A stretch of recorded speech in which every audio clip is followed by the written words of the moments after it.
Nếu em hỏi mình trong tầm khoảng 400 thì nên lựa chọn Cerato, Vios, Accent hay là Mazda 3 thì đối với mình sẽ luôn luôn có trả lời là Cerato. Bởi vì chính bản thân mình đang đi con Cerato được khoảng 4 năm nay rồi, vẫn có một form dáng thiết kế cực kỳ trẻ trung và thể thao. Các option vẫn là vô cùng miên man anh em nhé. Chúng ta có gương ghế chỉnh điện, có điều hòa 2 vùng độc lập, có đề nổ start tốt, tích hợp rất nhiều phím bấm ở trên vô lăng.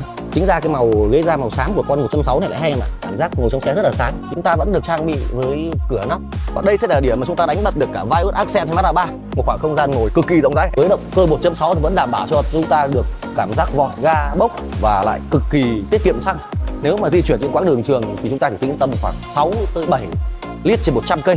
Cerato 1.6 AT sản xuất năm 2020, đi hơn 10 bạn thôi. Bên em vẫn cam kết cho em về chất lượng, đó là xe không đâm đụng, không ngập nước, máy số keo chỉ zin. Em mua xe có thể liên hệ em.